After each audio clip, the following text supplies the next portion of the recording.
Okay,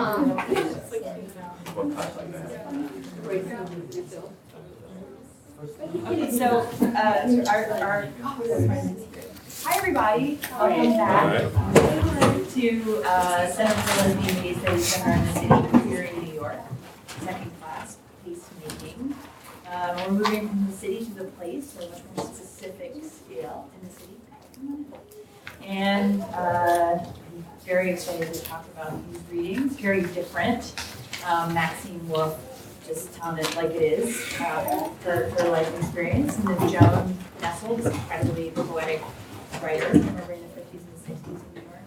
And then a very sociological piece analyzing the making of the movement, the making of the Stonewall Riots by Armstrong and Crage. I'm excited to think about these. I have lots of thoughts about these. Before we start, I wanted to say a little bit about technologies. There's three ways if you're online or you're in the room.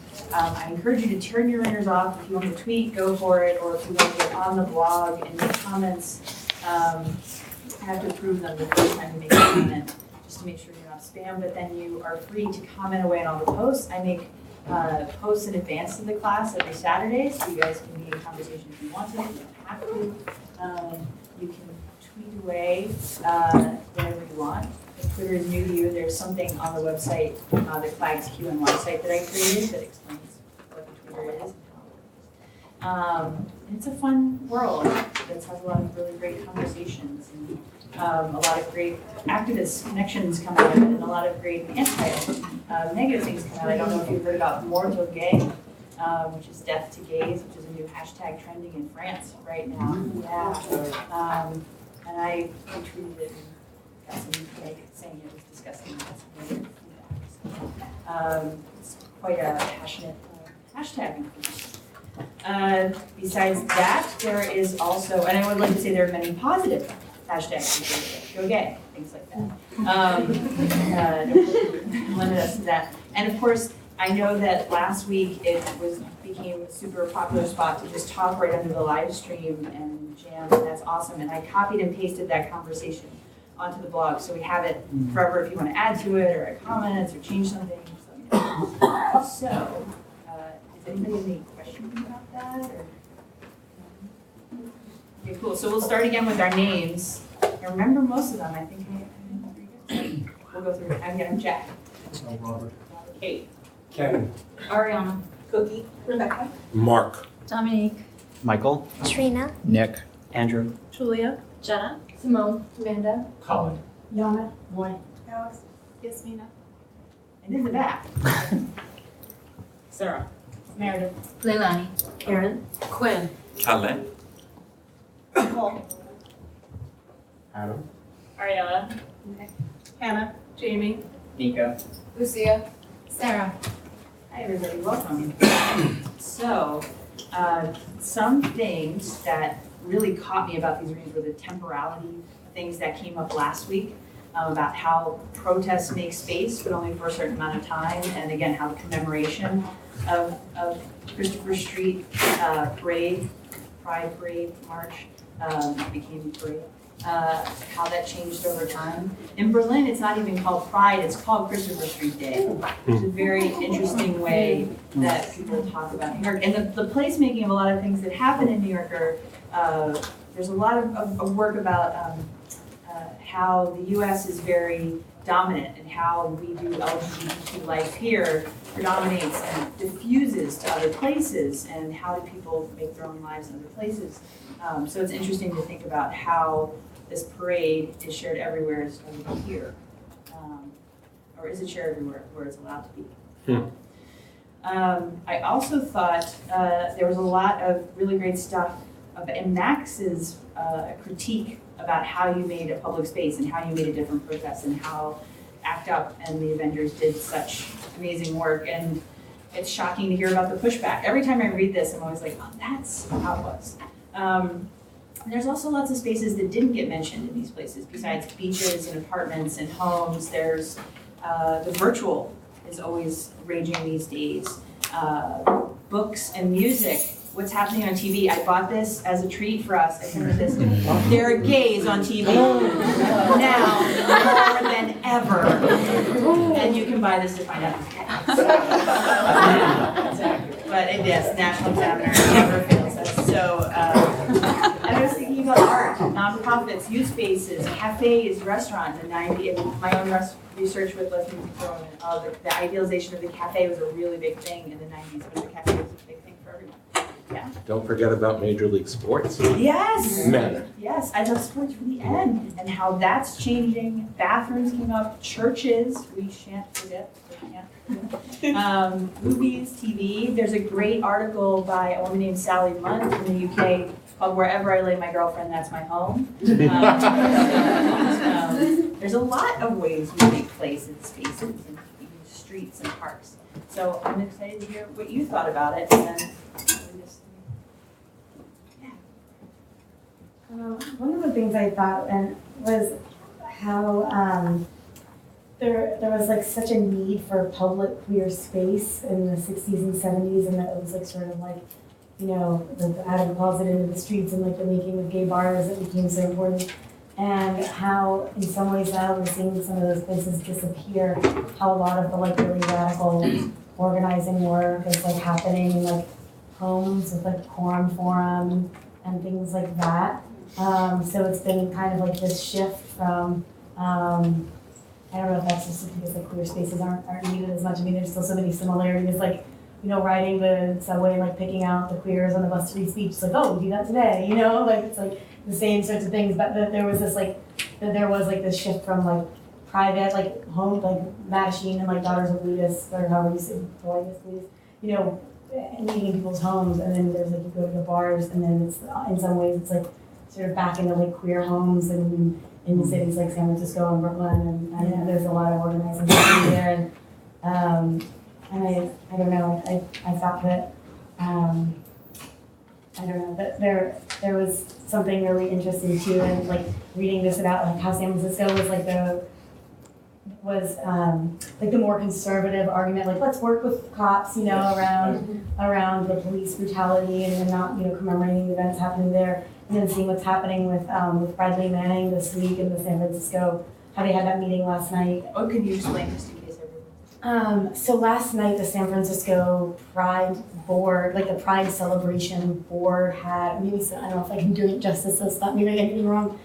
They had a meeting where Bradley Manning is the gay young officer who leaked information to WikiLeaks around drone strikes and some attacks killing civilians in Iraq, was indicted. He's about to be court-martialed, but he's gay, and he did an amazing act of bravery that helps a lot of queer people around the world, and a lot of non-queer people around the world, I feel like. And so anyway, he was offered to be like the Grand Marshal for the San Francisco Pride March, and then without like any transparency, supposedly they had this public meeting last night, but cameras weren't allowed in. There were just a couple of statements given, and they shut down the meeting, not saying why, you know, they're not letting him be the Grand Marshal anymore.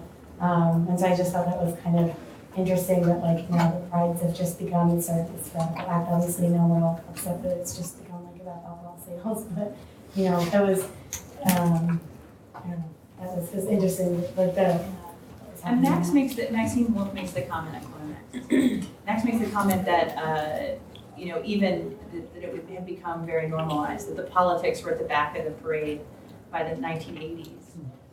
And then she talks about this, that the Holocaust play, you know, the performance of the Holocaust, and how upsetting this is to her, but how it also makes sense at the same time, and how those things are limited. So we also have this idea that everything used to be radical, but between some point between 1970 and 1987, things changed too, and then got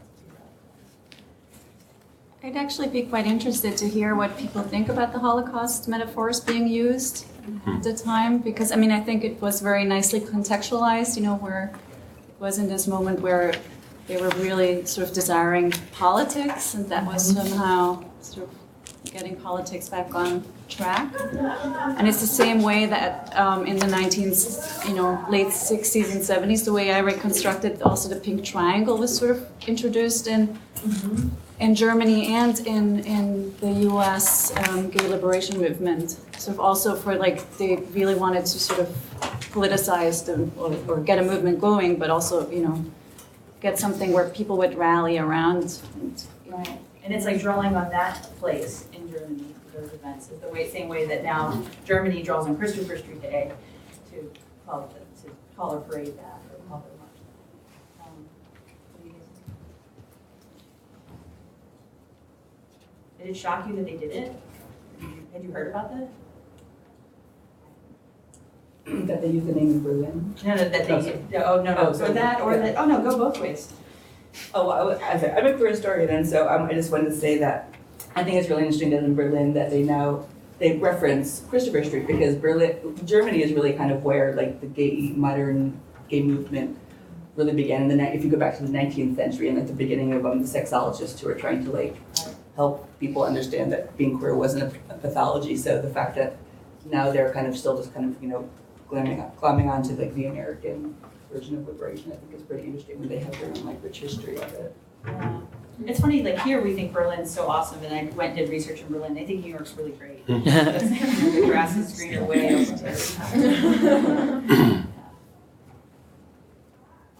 I was kind of fascinated with the article on Stonewall and, with how there had been other uprisings in San Francisco and LA and why did Stonewall become the kickoff. And I just thought it was interesting. So, I was trying to make notes of it was several days, which the other ones weren't. There was media coverage. There were political activists in New York.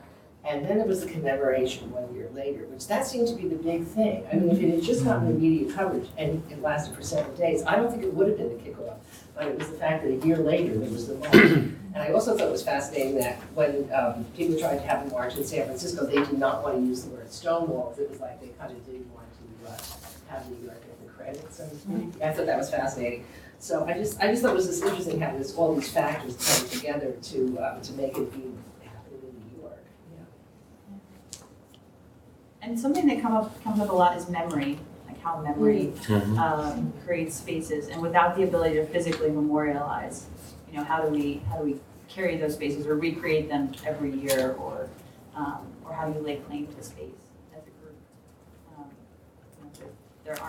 There are so many generals around New York City with statues. I don't know which ones are gay. I wish we did. I wish we would pay extra homage to them. There's a statue of Gertrude Stein I know of, of course, Sheridan Square Park, and I don't know. That's maybe I don't know. One of the things that I also I felt like I should have made a graph or something of all the different sorts of That's very sociological. ins and outs or whatever of the different things. But one of the things that I remember when I was reading the Stonewall sort of piece was that they were talking about like how the successful sort of commemoration of Stonewall was also something that like combined sort of like advantaged members of gay society with disadvantaged members of gay society. And then it was kind of like it had built off the Philadelphia thing, which was kind of like had somewhat started, but then it also was institutionalized by a club at NYU, I think. And so it was like, I was kind of like thinking about that and sort of like, oh, it sounds like there was, in addition to what you were saying, there was some sort of like, I was thinking about like, how I was thinking about like the ACT UP sort of things that occurred with regard to antiretroviral sorts of drugs and stuff like that. And also like the Haitian slave revolt where like kind of like, I mean, being the only sort of like revolution, I believe, that was like successful without the support of the middle class. And I was thinking about like kind of like the class race sort of elements to Stonewall, which I mean, I know a little bit about it, but I don't know that much about it. And I don't know if that was as much talked about in the other sorts of things. I don't know. No, because that's one of the things I just kept underlining a lot because I watched Susan Stryker's, right, I think the Riot at Compton's Cafeteria in my LGBTQ class last semester. And Susan Stryker is this great trans activist scholar, and she's written a lot actually about the Compton Cafeteria riot and how important trans people were. Which was one of the, sort of events, these scholars went over, right? And but they in particular didn't have whatever kind of backing, right? And I just, but even for Stonewall, let's say, just here to say that there's certain people, I guess, of particular races, people of color or particular classes that are more willing to confront the police, and then there are other people, supposedly high-resource, radical white gay men willing to capitalize on it. And is that part of each of these moments, or if you have one without the other, like in Compton's, you didn't have the radical gay men capitalizing on that in that Tenderloin district. And so, and I remember when I was just growing up, I guess, here in New York, the Sylvia Rivera Law Project having a lot of discussions about the trans people being left out of the history of Stonewall, when in fact it was like crucial. So, I mean, I don't think we've moved past that. Right, and she was likely there, so Sylvia Rivera. The other thing that's weird about and interesting about Stonewall, which I don't think was in the articles, I'm pretty sure there is not one piece of footage. There are photographs, but there isn't any footage, which seems amazing because everyone has a camera, everyone has video. There was that movie that was out a couple of years ago. What was the name of it? It was about Stonewall. It was at the Film Forum. Did anyone else see that? It was kind of weird to make a movie about Stonewall. Oh, right. No footage. Before Stonewall? Before, Yeah. no, it was before Stonewall. Sorry. It was a later one. It was about 2 or 3 years ago at Film Forum. But I mean, And it wasn't after Stonewall. it's hard to make a movie about some event when you have no. Right, they use talking heads. It's kind of boring. They use talking heads. People who were there. And they had photographs that were, I think, taken by the village voice photographer Frederick Dara. But I mean, it just seems so bizarre because everything today is everybody's got a camera on their iPhone. Yeah, on that point, I just want, there was an event with 2 filmmakers who did films about ACT UP. And United in Anger? United in Anger and The one the one that's at my feet. How to Survive a Play. Yes. And they both said that a lot of the footage that they got from, the reason why they did it from the early 80s to I think 1993, was because that's when video cameras allowed that to, technology allowed to document, things like that, whereas, in 1869 they didn't. Those films were very interesting because they had very different, they both had Yeah, the conversation was very very charged. different people took them in different parts of ACT UP, different political communities. What were you going to say? I was going to say that, I kind of missed something concrete about Stonewall, like what happened, there? Is there some testimony? Is there moral history? I wish there was because, there's all the myth about, cops coming in, like, And the Butch pitches up the rock from across the street. Judy dying. And Judy Garland's funeral is playing in the background. And, yeah, it's very. So there's something concrete that's really lacking that I think would be really wonderful if we could get it. I think Martin Duberman's book is the closest thing we have to Stonewall. Yeah. Yeah, but it's very unclear who was there. Pretty much everyone says a lot of people say they were. Yeah. We were also all at Woodstock. So that's right. Is that kind George of, Washington's up there. yeah, George Washington's up there. Yeah, so, and that also attaches to how everyone wanted to be part of this, like how quickly it became something where everyone said they were there. Yeah.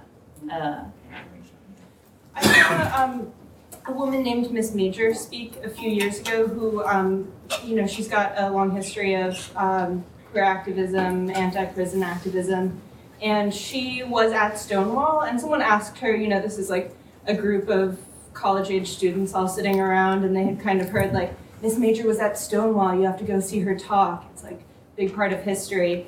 And so, of course, we sit through this really incredible talk, and the first hand that goes up says, what was Stonewall? She doesn't mention Stonewall at all. And the first person who asks a question is what was it like being at Stonewall? And she's I don't remember. It was just another night for me. That's what my life was. I had been in fights like that several times over the last couple of years. It was not a big thing in her memory. And I think that just really reinforces what, you know, the point of this article, which is that it's kind of like once these things get picked up, they sort of like snowball into history where it's not necessarily so out of the ordinary, it's just kind of the right time and place.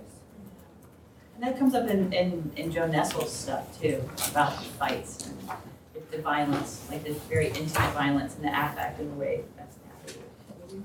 I think it becomes sort of an issue of archive also, like what becomes included in the archive and the official archive. And then if you notice, a lot of the photographs in the Nestle article are all lesbian history archive or lesbian history archive material.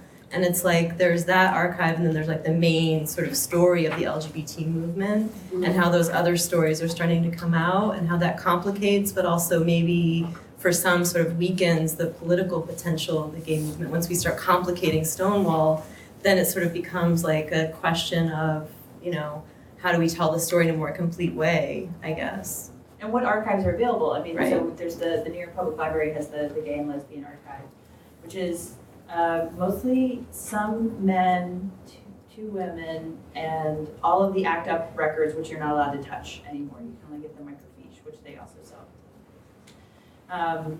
You have to get a special permit anyway, in a special room. So I'm looking at the microfiche of the ACT UP records next to the person who's holding John Adams's letters. And I was like, really? Can't touch them? Like, really? Like, he's touching John Adams's letters. Then there's, and I was like, I can touch like a poster or whatever. And also the Records of Fierce Pussy, who were a really great lesbian activist group who did a lot of really cool visuals, or like, this is what a lesbian looks like. This is what a fag looks like. And put pictures of themselves from childhood in the 90s. And then you have the Lesbian History Archives, all volunteer run, all donation based, that will take anything any lesbian, bisexual, gay, queer woman ever owned, touched. You know, if you've never been, there's like dildos sitting there next to pins, next to shirts, next to piles of publications they've never put away. It's just pure life. There's the Downtown collection of NYU, which has tons of LGBTQ stuff in it because it has lots from the Village. I have never looked at that. There's a Black Gay and Lesbian Archive that someone started in Harlem, but I've never been able to find that person or what happened to those materials. I believe that's Steve Fullwood at the Schomburg Center. Yeah? Yeah. I want to meet him. Okay, awesome.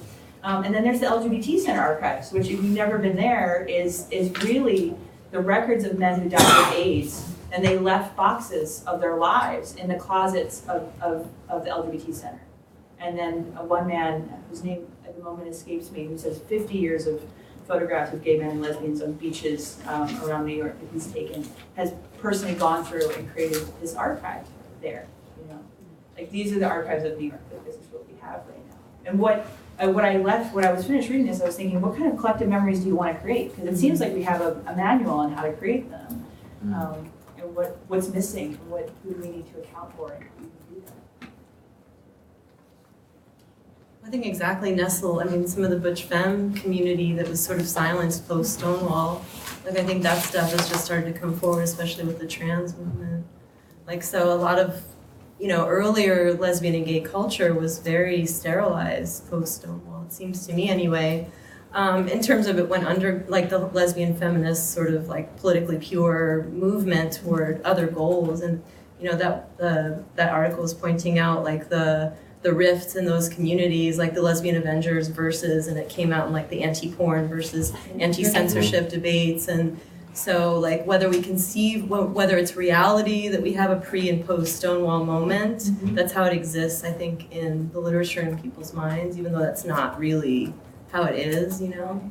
Yeah, I mean, like, and also just like little things about what we wouldn't talk about, that all these gay men being uncomfortable to say they like baseball, you know? And I could never imagine that would be the case. There's so many gay sports bars. It's like a thing now, since the 2000s. So to think about how you did gay or how you were gay, and how that proliferated through ACT UP, because suddenly everybody has to out not only that they're gay, but that, oh, I like baseball, or, you know, yeah, I'm really good with design, and, you know, and Max has that fun line, like, gay men are good with arts and women are good with, lesbians are good with reproduction. They have access to graphics and we have access to reproduction. Yeah, and I thought there was something kind of like synergistic that she was saying was going on, that a lot of people were able to bring a lot more of themselves out into the table to make ACT UP and Lesbian Adventures and Queer Nation too. And some of the other groups. Just, again, highlighting those groups also just makes one history.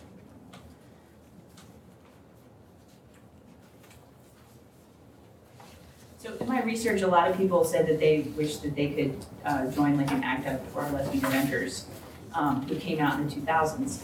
And all these people from the 80s were like, kids today think it's all like the L word, you know, just make your own group, do whatever you want.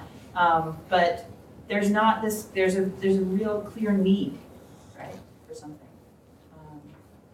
And yeah, I don't know if we feel that need. I mean, we talked about a lot of issues that came up, but what are the things that drive us now? It was interesting talking about the class and race, how that really holds it together to have a really broad range of people involved in making Stonewall what it was. And to look now at how there's a lot of activism around gay marriage, but how that doesn't really represent the entire gay community. And so looking at how right now I feel like the community might be a little more splintered in terms of what our goals are. And so just maybe, I just thought it was an interesting parallel between then and now. I'm not sure. That may be why there's a need for more groups, because people feel like they aren't being talked to and called to in terms of what groups. Oh, I just wanted to mention that ACT UP still does exist. Yeah, they're at the center, I think, on Monday evenings, once a week. Of course. I just wanted to plug that And in. Lesbian Avengers has had 2 more versions of itself that it got recreated. And Max still works with Max is still at the Dyke March. Yeah. She just gave her. Max still is the 2 Dyke weeks March. ago. Yeah. And still refuses a permit. Yes, it's Every year. amazing. She's like, oh, we're showing up. And that the New York City police now just clear the street, book the permit for her. She's like, no, refuse the permit. It's awesome. It's so great. And she looks like, you will see her, she looks exactly like this, like at the With the Lesbian Adventures, there seemed to be a couple of things that made that happen, and one was people were risk takers. They had faith that if they called that phone number, like then they were gonna, you know, it was just sort of that feeling of like having, you know, sort of abandoning, you know, just being a risk taker. And then the other was that she really wanted to be able to work on lesbian issues, and there's that quote of, we didn't want to have to deal with the homophobia of straight women or the sexism of gay men, and so they wanted to make it very specific. And whether that's something that would be not as possible now to do because we see things as maybe so much more connected, like how do we sort of mobilize around all these different points? Like I think that was one of the things, the 2 things that sort of made that particular moment take off. And she also says that they just wanted to be proactive too. It wasn't that, it was also that they wanted to refuse men, but they just wanted to do something for lesbians. And they were involved in all the other groups. It's just that was the one sort of specific, they wanted to do something specifically about lesbian issues. You know? Well, I'm thinking of the issue of risk. I mean, I was involved, not as much as some of these people, but you know, the first National March on Washington, I was one of the big security marshals. It just sort of happened that way. And then there I am between the police and people from Chicago trying to provoke a riot going, what do I do next? And but I wonder if some of the there's this combination of risk and theater, which makes people feel like there's a group. And I kind of wonder if some of the folks you may be referring to these days who say, I wish there was this or that, really don't have a sense of the risk involved. They just want the party part. Right. And there is, I mean, signing up for a Facebook group is not like calling a random tape machine and coming to some meeting on July 6th, you know? It's not, it doesn't exist like that. I mean, we could, I mean, you could create a voicemail, but yeah, it's that's absent. Like some things have become so transparent, but they're not, right? And there's that loss of the theater that people desire, but they can't comprehend the risk either. Like it goes both ways. Yeah. I think on that a lot of people, you know, are really comfortable with how cushy life is now. You know, we don't really have to worry about much. Although not to say much. I mean, last week or what is it, Sunday, 2 guys got me almost. I did that. Right, the Knicks fans. You know, the idea of risk is that people are really, they like their comfortableness, and, you know, a lot of us are teachers and lawyers and doctors, and I can't get arrested, you know, even if it's just civil disobedience. Well, and that speaks partly to class divisions. Really. I think it's sort of like the problem with like professionalized activism, right? That it's like someone's job to like have gotten us like marriage in like 2 states since we like last met in this class, you know, and so it's like I'm comfortable, like I know someone that works at Freedom to Marry or whatever, and like that's what they do all day long, and like I don't have to do it anymore, and it's good for me. Like I've my whole entire professional career has been as like a professional activist, and so I'm lucky that like someone has paid my salary to like make change or whatever. But it's really interesting that you don't, you know, we're paid on my job. It's like get the permit and do the thing, and whatever, you know, and take the risk. And I've been a communications director most of my, pretty much all of my career. So I feel like, you know, that article about the making of the media and the commemoration, and then also like how media savvy ACT UP was, and they like made sure the banners were like big enough so you could see. This is like the stuff that I'm paid to think about as a comms director, and some of it was like, oh, like this is like should have been written by like a communications director. You know, we could tell you like it's my job to find those things that like happen every day to retail workers right now and be like, let's blow this up out of the water. Like, you know, this thing that happens to us every day of the week. But it's because it's someone's job, and if there's only, you know, if like whatever, like Tahrir Square is not going to happen, if like not everyone's going to get paid to go stand on the street, if not everyone's going to get paid to like go to Stonewall and like fight back against cops, and like what we're commemorating is like people fighting police, like that's pretty radical. We don't do that, you know. You know? And that's what, and a lot of that happened in the 90s, like trying to find nonprofit organizations, like government will do less, and then government will do less, and these nonprofit organizations will come in and take care of these things that officially make these jobs happen. And also, like, there's the story of GLAAD, like people from GLAAD saying, like, please don't do this, you know, which is, you know, hard to imagine. You think that yeah. But, okay, but previously we said not to fall into the trap of romanticizing the past, and I feel like I spend a lot of time with really angry youth for lots of reasons. And trying to combine their sort of really Marxist leanings with like queer leanings and intersectional stuff, or sort of, you know, let's say homeless youth or peer youth or whatever, right? And I just don't feel like the moment is gone necessarily, and or maybe I'm just like really into speaking up for youth because I think they're, well, the economy has been crap for some time, but people are really struggling, and I think it's true. I think, you know, when I hang out in those groups, I feel the fire that I'm assuming people felt, you know, and they do feel very at risk, very precarious positions for their young lives, you know. So I don't think we've moved, okay, like some elements have moved as they have always moved in all movements.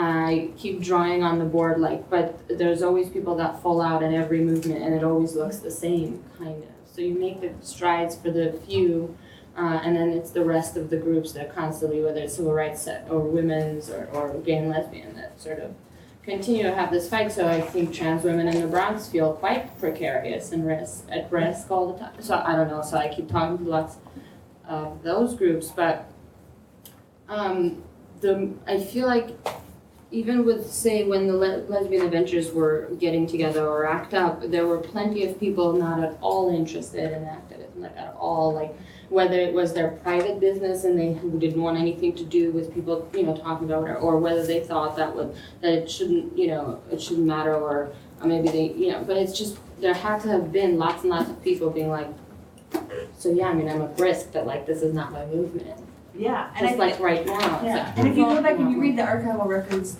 that exist, like these kind of like the heyday of this, it's not like ACT UP stopped because there were drugs and everybody got access to drugs for HIV, you know, that's not why they stopped. If you go back and read it, there's a lot of like, well, we need to look at this concern for poor black men in prisons. No, well, we don't care about that. We want to look at this for trans women, and that splintered like it was mostly around race and class issues. You know, there was enough like it's okay, and a lot of people thought the cushy thing, like everything was okay, and that happens again and again. Yeah, I think the question of risk is really important when we start thinking of gender nonconforming bodies, class bodies, race bodies, and that there are groups that do counter marches and counter prides or counter events around pride, right? Course for economic justice, right? Trans marches, anti, right? But then the question is, why don't those marches or those movements or events reach a kind of collective status or story the way Stonewall does, right? Or another interesting question is, how does the mythology around Stonewall kind of prevent these narratives from taking off, right? If now part of the narrative is, right, since Stonewall, we're now here, right? Those other stories of, wait, like, we're still out here fighting for, like, you know, our lives are precarious, right? Then that's an interesting dynamic, right? Like, how is Stonewall, its myth, kind of preventing these other stories from happening? And one thing Michael, is it's flipped in Berlin. So they have like a trans parade, like an alternate parade at the same time that Christopher Street Day Parade is happening. And I marched in that a couple years ago, and someone, it was also the World Cup, and Germany was doing well, and someone had a German flag on and do-rag, and they stopped the parade and announced that person should remove that because there could be no signs of nationalism in the parade. And it was very, it was really, whoa, you know, it was serious business. It was great, and that, you know, that was pretty striking, and it was interesting to see that happening there. Like, maybe it's not tied to something. Yeah, I mean, I think Armstrong and Craig,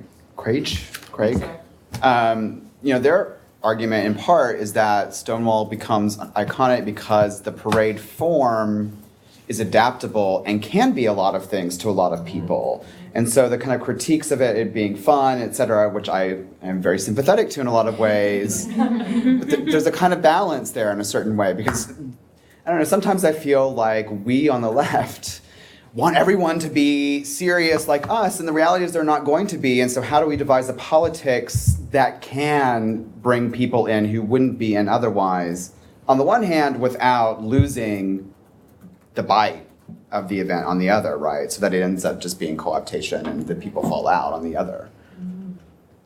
But there's lots of lefty activism that is very humorous. I mean, the Avengers are very humorous in their interventions too. I'm not saying funny, I'm saying to bring people in who don't feel already that they want to be there. Or that they're represented. Right.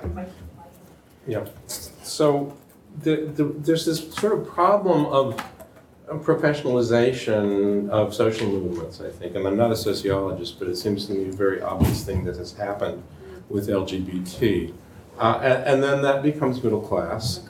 And then in various spaces, both ideological and physical spaces like parades, the people who are the most outside are made not to feel welcome. And yet if they challenge it, that appears to everybody to be a splintering. And so I mean, this is I come back to the theme I was talking about last time of how do you have intersectionality without having splintering?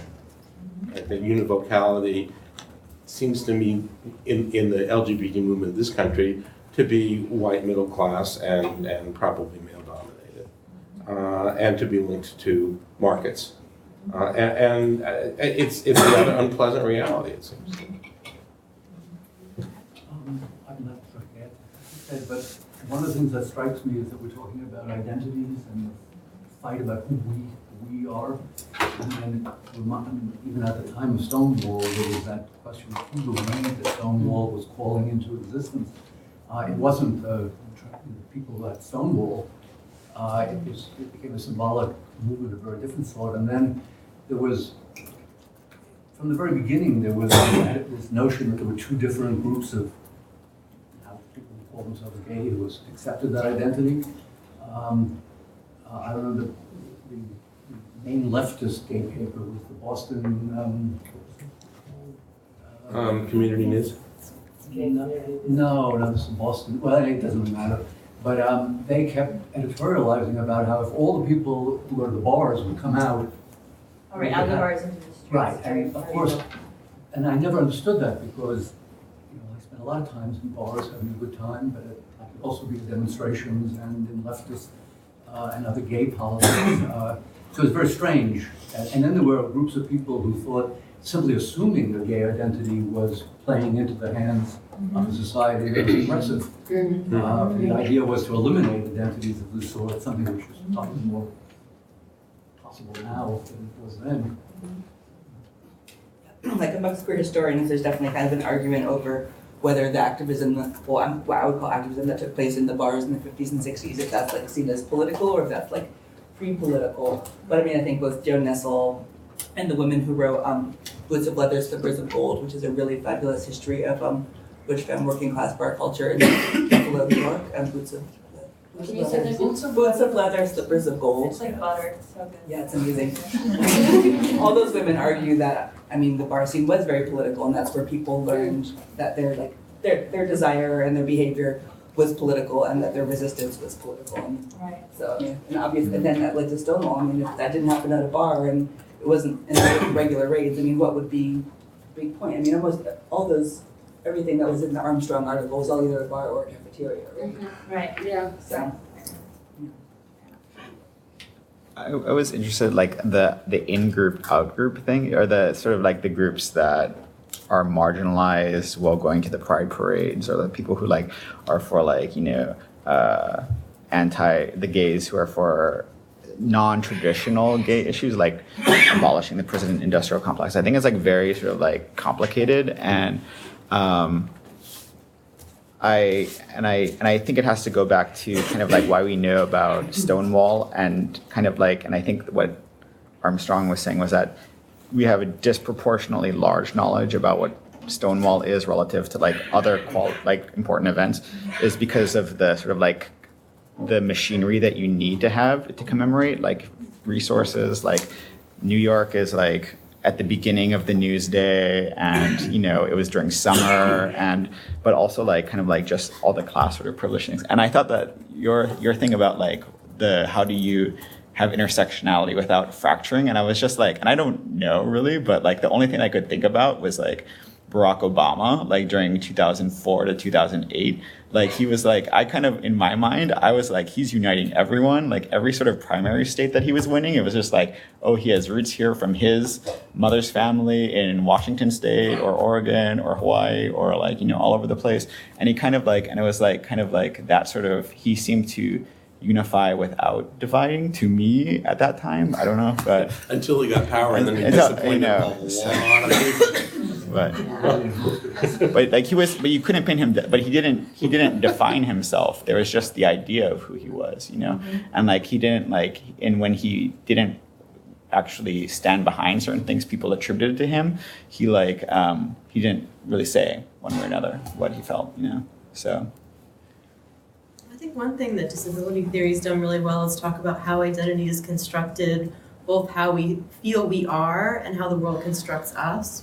And so I think that sort of argument that we need identity in the sense that we are hailed in the world. So how we sort of balance, you know, how we construct our identities, or how we may or may not relate to a gay movement. Like I feel very differently living in New York than I did in Wyoming, by virtue of the fact that I'm able to, you know, be more affectionate in public, and that was totally not okay in Wyoming. And being called out in my women's studies classes as being like totally different. Like I think that it's always relational, and like we were talking about place, it's always fluid in terms of it changes depending on where we are and what we need to do at that moment, you know. And there's also an argument in disability studies for making sure that although us on the left who are academics who are like reading, you know, how everything's performative and constructed, sometimes we need to hold on to something politically so that we can build a movement to fix that. Like, for example, there are disability theorists that say, hey, we can't afford to let go of disability just because we understand it's socially constructed and, you know, because of the material things that post-structuralism, right, has is a luxury, really. And so when someone's disabled without a housing subsidy and without food stamps, they can't let go of disability because of the material things that. I think even now, especially with the virtual, a lot of people thought that would, eliminate everything. That there's a colleague who loves this MCI commercial from the 2000s, like, there's no race. Right. We're moving past that. Welcome, thanks to MCI. So I think also that kind of possibility or that idea fed a lot of the wanting to break down identities in new ways and also change the way we organize online. I was asking Yasmina to bring this up because I wanted to read you New York City's version of Stonewall. This is the New York City government's tourism page. It's on NYC.com. Tourism.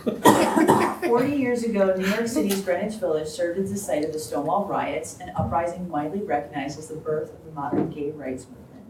In the pre-dawn hours of June 28, 1969, a handful of city police descended on the Stonewall Inn, a popular neighborhood gay bar. A popular one, I'm sure, because there was, you had choices. Such raids were commonplace during that era, not now, it's then, due to strong anti-gay bias, because that's gone. The enforcement of arcane local laws, right, it gets better, and the connection that some establishments had with organized crime. So let's blame this on the mafia. The bar's patrons, perhaps emboldened by the civil rights movement, which is sanctified and okay, refused to disperse peacefully, holding a series of protests during the next few days. In the wake of the riots, the gay pride movement took hold as groups of New Yorkers formed the Gay Liberation Front, launched the newspaper Gay, and organized the Gay Activist Alliance. The first Pride March was held to mark the event's 1-year anniversary. This is such a bizarre version that I can't even handle it right. It's so weird. But the mafia thing that is mentioned in Nestle is that the only people who could afford a liquor license and handle the police were the mafia. There are records of gay bars being owned by gays and lesbians in the 20s and 30s in George Chauncey's work. And then the next time I heard about a bar being owned by a lesbian gay person was Ariels. I don't know if you remember that place in 1979, which was opened by. The first ones were the leather bars, but they had to pay tribute to the mafia by having things they didn't need, like jukeboxes. Which they took the money from. Yeah, was it the 70s? 69, 70, and there were lots of bars. Right. Yeah, but how the mafia owned that and the ability to move around. And as Nestle say, we couldn't construct our spaces. Like we could not use our own space. Yeah, I wonder periodically about what it means that much of at least the gay male movement was formed not in people's living rooms over tracts, but in bars and bathhouses. And of course not in totally anonymous places like public sex places, park places. I don't know if it's true for the lesbian movement as well. And I don't know what it means, although, again, I think there's this sort of connection I haven't sorted out between people being lonely and people being political. Well, I think we'll get to some of that next week with the public-private of Chauncey. And he has this argument that the privacy can only be had in public for gay men, because 2 gay men going into a rooming house was totally illegal. The cops would be called, the vice squad would come out. They were totally caught. And so that you had to use public spaces. But the women, of course, were not to be seen in public. So Boston marriages proliferate and romances develop, in the ability to be private. The obvious thing that stuck out to me about that description is that, with the exception of the use of the word riot, there's no reference to violence in the description at all. And I've noticed this among my students sometimes, that the word riot actually sort of seems to mean to them demonstration, kind of sometimes, and which is really striking. It reminded me also of Barack Obama's invocation of Stonewall in the second inaugural, which I was surprised to find myself really moved by, because it's like, oh my God, he's talking about an anti-police riot in the inauguration. And then now I'm like, well, but he just said Stonewall, which we all know was a riot against the police, but most people don't. It's just Selma and Seneca Falls and Stonewall. And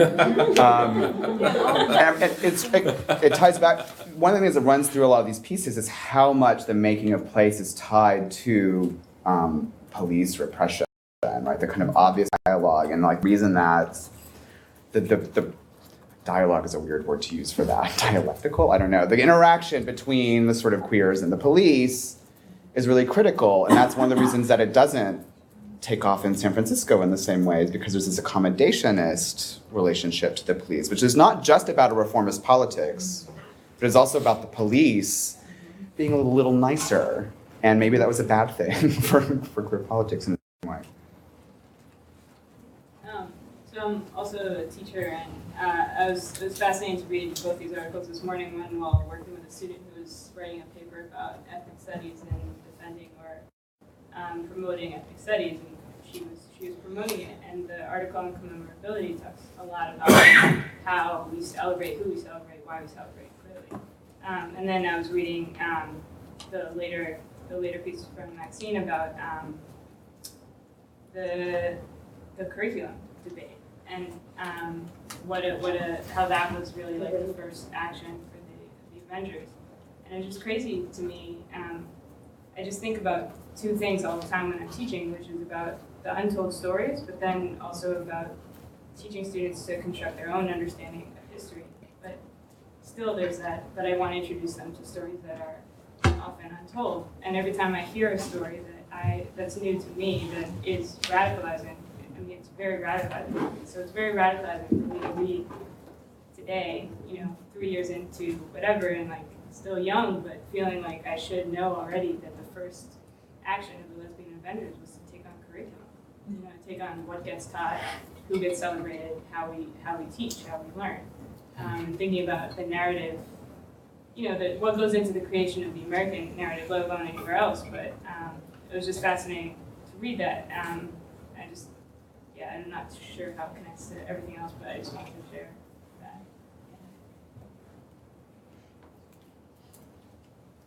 Well, also the ways they redefined in the process what it meant to be a woman, what it meant to be a mother, and I think a lot of us forget that, like, lesbian women in particular, like, if they became lesbian, they had to let go of their children a lot of times. Like, I have a lot of older friends who, came out in the 60s and 70s who had to walk away from their children. They knew that if they went to court, they would lose. And so those couldn't even imagine them. Right. So all like that's such an interesting place of like changing a whole field of identity in that one moment, Creating gay space took more than Stonewall. There were a lot of actions that aren't recorded at all. Right. At the night, people from the leather bars confronted the police and they never came again. For 30 years until gay men abandoned bars and sex completely. But those are the Stonewall made it possible to do that, conceptually, but it still took a lot of people to do it. And like what comes up a lot about these spaces too is embodiment, like our bodies playing a role as they are, but these bodies who took part in these spaces from the beach to Stonewall to Middle Village and Queens, where they're having this uprising or this action. There's a specific way that bodies are used, and I think that goes back to the risk in the performance, because your body is at risk, your very person is at risk. I actually was trying to find, there was a comment on the news about Obama's mention of Stonewall, and so the newscaster was trying to explain what Stonewall was to the audience, and she said it's a horrible riot against gay rights. Oh. Wow, that's amazing. What channel was that? And also media attention really shifts, right? There's something where Max says, the gay media didn't cover us, but the street media did, right? New York Post, I don't know if people who weren't around at the time, played an incredible part in all of this, especially like the rainbow curriculum. That was like all over the papers. I mean, I think, the Post had a lot to do with putting this out there, even though it's a really homophobic brag. And I remember protesting when they were down by the South Street Seaport. During the AIDS epidemic, the coverage was really horrendous. Like, cafeteria worker has AIDS on the front page. But I mean, that like got people out there on the street, so in a way, even though the cover was horrible, it kind of like did a lot of good too, in a weird way. And I mean, I don't think any of the articles mentioned that, but I mean, it was hysterical. It was like this fever pitch of hysteria during the AIDS epidemic and during the rainbow curriculum, all over the Post, like almost constantly. Yeah. That reminds me, there's a really great book by Tina Fettner, who's another sociologist too, and she's called How the Religious Right Shaped Lesbian and Gay Activism, and she looks at social movement theory, and it's only when the religious right sends out all these pamphlets about, the cafeteria worker has AIDS that, every gay who gets one is like, are you kidding me? And then they get it legal, right? And how these two things march back and forth. But it also affects the so-called general population. I mean, it always struck me as extraordinary that if homophobic groups would just shut up, we might not be where we are. It makes us totally normal. We talked about it constantly. And that was true from Anita Bryant. Anita Bryant really did a number on us, but she also made it very, lots of people, including one's parents and friends and people in Florida were talking about it suddenly.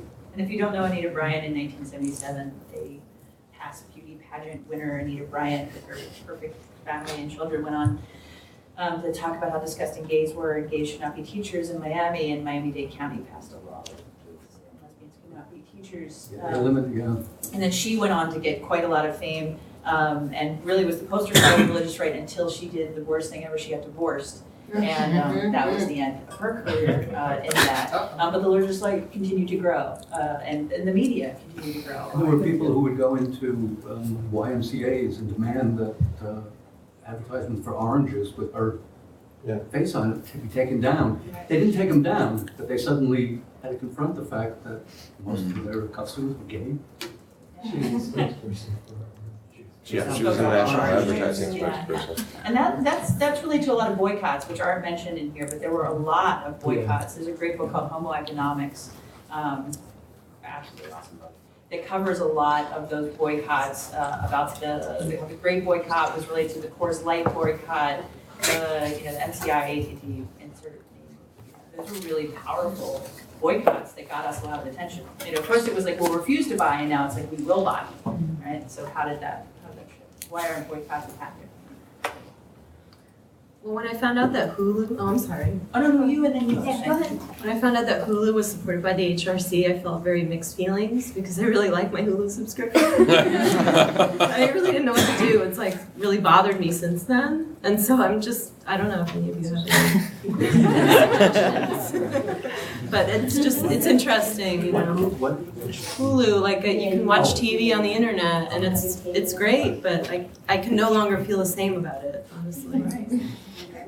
Oh, I was going to say, I think there's like a level of historical amnesia that goes along with a lot of Stonewall and a lot of, and with Obama referencing Stonewall, I think it was really, when we were talking about, I agree, I think the idea of like when the right is really aggressive, we tend to really come together and fight back. And that's just from, I think, sociopolitics. But I think that, like right now, with the reference of Stonewall and kind of the apoliticalness and the cushiness of a lot of people, and this like, oh, he referenced Stonewall and everything, and in reference also with gay marriage. And I remember going back when gay marriage passed, and I was at Stonewall that night, and I was like enraged, like Nick was with me, and she's like, calm down, because I'm like, are you kidding me? Like, we're out here celebrating this assimilatory act. There's so much more issues going on right now. This is a historical place, a historical time where we were rioting against police, we're fighting all these things, and we're sitting here celebrating that we can be normative now. And I don't know, and that's my own political opinions, but I think that there's this level now with Obama. I remember on Facebook seeing this stream of people like, he stands with us and all this stuff, and I'm like, he doesn't really stand with you. And he stands with HRC and all those groups. Like, he's standing with a very specific politic right now. And he's appropriating a history that we don't know about. And with that historical amnesia, like, lots of things get lost. Like, there were queer homeless youth who were out there who were distracting the police. And we never hear about that. And then when we look at the policies right now, in terms of addressing class and race issues and queer homeless youth specifically here in New York and what gay marriage does to that, they're linked, we see that. And think that's something we really need to think about. Just sort of playing off the idea of it being a myth, or either an origin or be a coming of age. I think it's precisely the fuzziness of the details that make it powerful as a myth. That it not really knowing exactly what happened that night, like what happened. I mean, I know they've tried to go through hour by hour and that sort of thing, and whether or not Judy Garland was involved, all those things make it powerful. I mean, most myths are really basic things like, and then the earth was created and that sort of thing. And not knowing all the details makes it sort of really effective for that, for things like that New York City Go description, because you really have to get academics sitting around with their all of their books saying, no, that didn't happen, and this is wrong, no, that's wrong. And popularly, it's just really going to play out and hard to argue. There's a great book about, it's called The Romance of Community, by Miranda Joseph, about how the use of ideas of community actually just can reproduce race and gender and national and sexual norms and identities. And I was thinking about the idea of community being associated with Stonewall too. And I think it's probably, when I was doing my research, it was the most contentious term that kept coming up. It was a word I would never let escape my lips with the people I was interviewing. I would let that everyone would use it, and then people would fight about it. What do you mean? And even more than our, using our or we, like community is very, very contentious because it feels assimilated. It feels like occupied and taken up. And who are we really talking about? We're not accounting for groups. Yeah.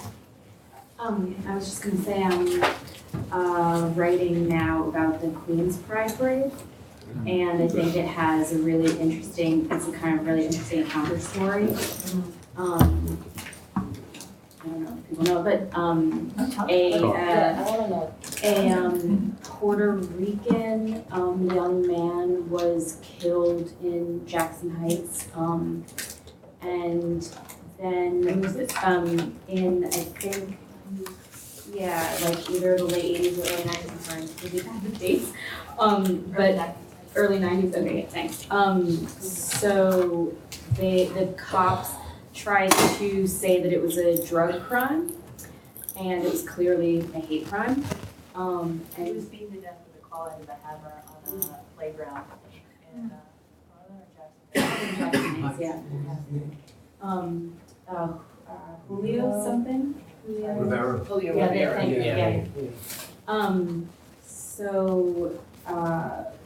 So they had the next day, the emerging, well, not really emerging, there was a long-standing queer community in Jackson Heights that is very old.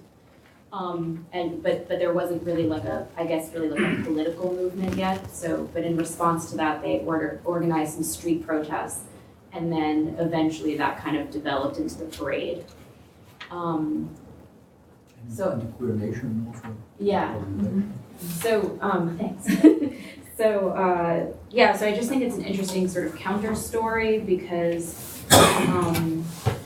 it didn't come out of police violence, but it did come out of violence.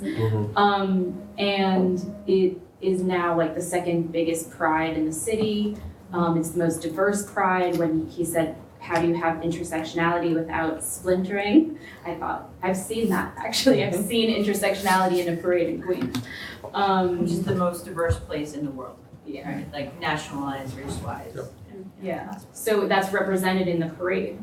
And also in who attends the parade. I think it's also an interesting site of integration between the gay and straight immigrant community. So I don't know. I was trying to use this article, which thank you, I had not read before, as to sort of be thinking about the formation of that movement as well. Probably it goes on. I just read on the Go magazine about the Common Staten Island Pride Parade, which this year will go all around the hurricane and its aftermath for Staten Island. Well, we all know Staten Island was hit badly. And so again, that doesn't have to do with, well, of course it has to do with general New York LGBT history, but with the extent And the only LGBT bookstore in New York City is presently in Staten Island. Is it? Bent Pages. Right off this, if you want to take the ferry, it's right across. I know the people on it. Yeah, they have new and used items. I think it closed. It did? Yeah. Well, if you still want to, they bet they have all of this stuff. Yes. Yeah. Going back to the idea of community and like kind of reminding me of the different boroughs.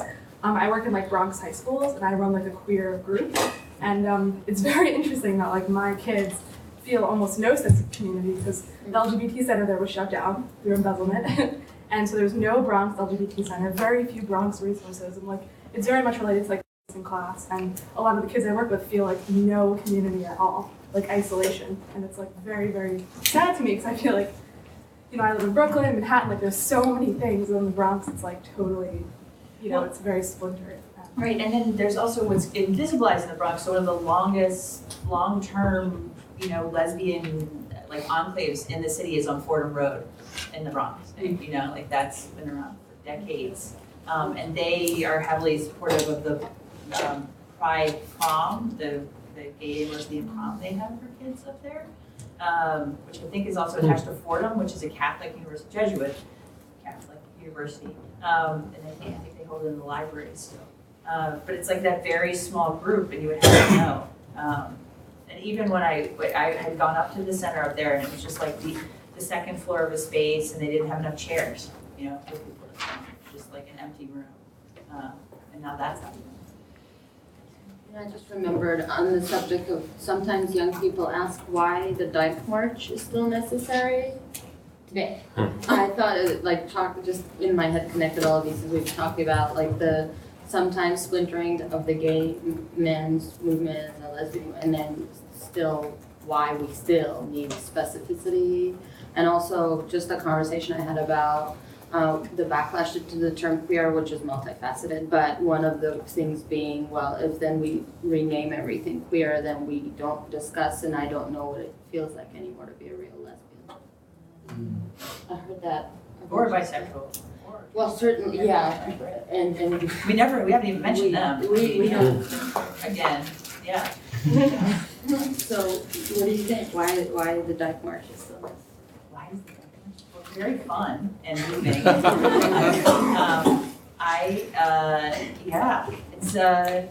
kind of an interesting. It's not for I don't know who else has been, so please jump in. But it's not. It doesn't feel like Pride, you know. It doesn't. There's no commercialization to it. You kind of can't believe it's happening, you know. It's just kind of everyone's just kind of walking down Fifth Avenue. Maybe there's some chanting, and then you get to the fountain. There's people with kids. You know, that's a new thing. The strollers came a couple of years ago, and there's less. There's just no branding to it. It just feels like the bodies are in space together. Sharing that space together, which feels so much more different than having a placard and being with a group. Like, who are you going to march with? Great, right? You know, you're just there. You're just who you are. That's one thing for me. What do you guys think?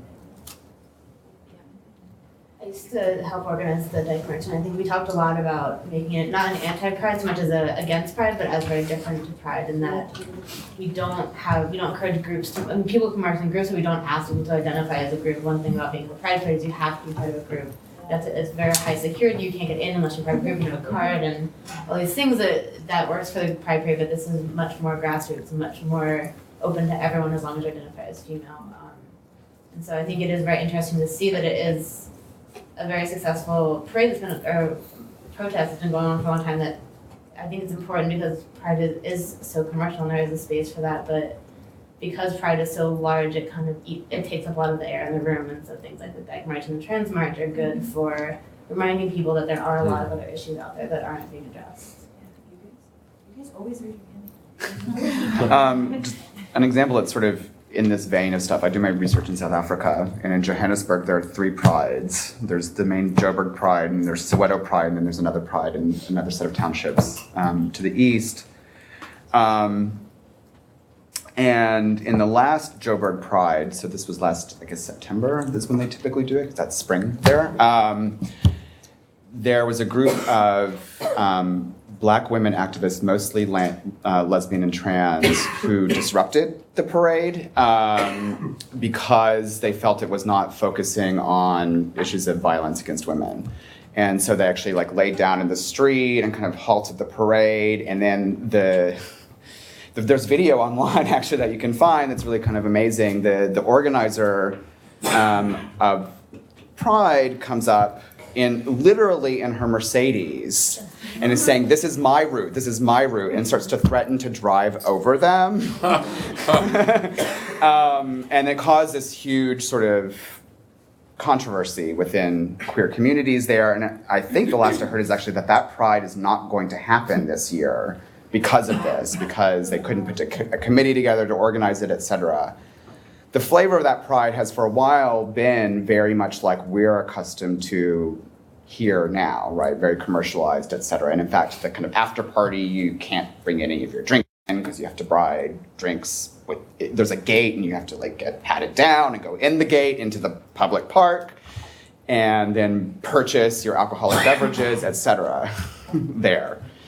In Soweto, the Pride is completely different. It's run by a Black lesbian group, and it feels much like, if you've seen video from the anti-apartheid struggle in the 80s, it looks like that. People are toy-toying, doing the kind of protest dance in the streets, and singing struggle songs, etc. It's completely different flavor.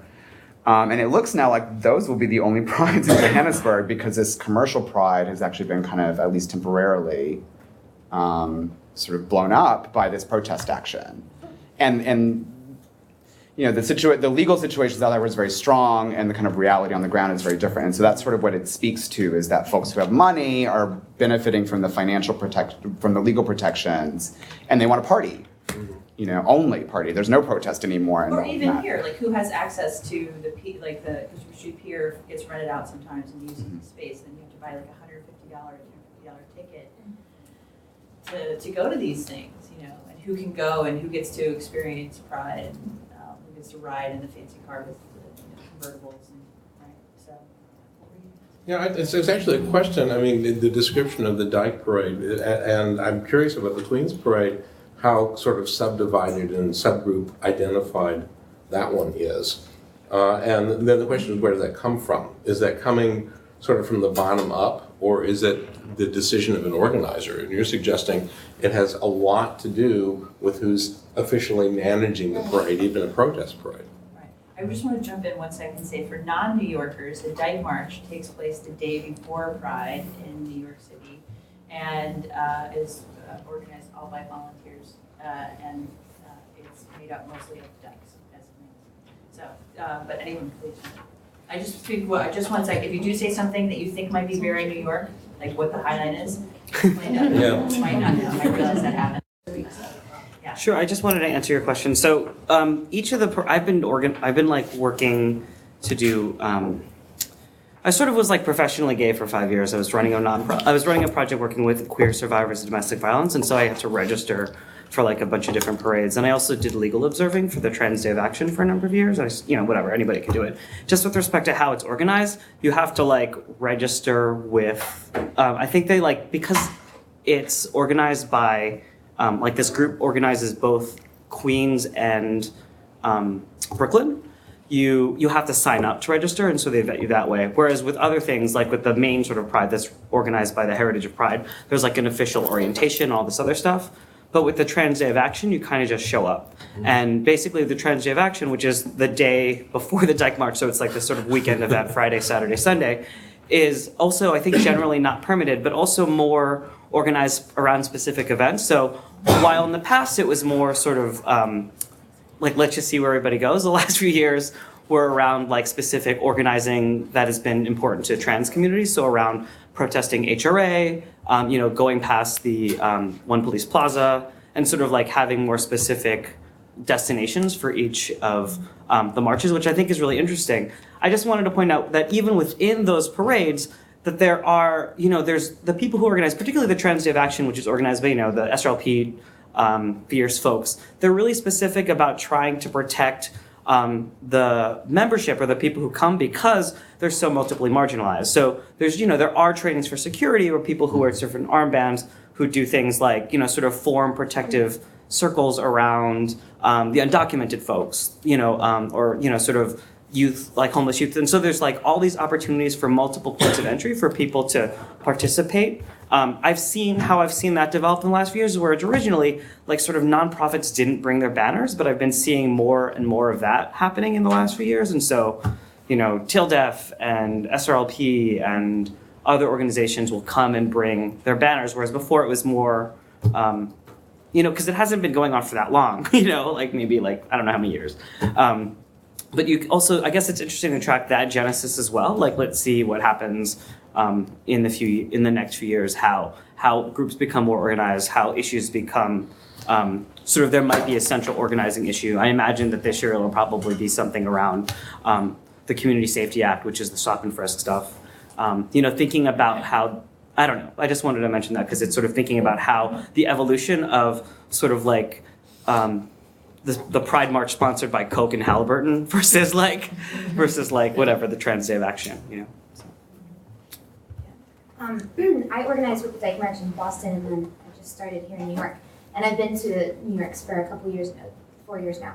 And one thing is it is a really political space, and it varies. It happens across the country as well, and also in Europe and many places.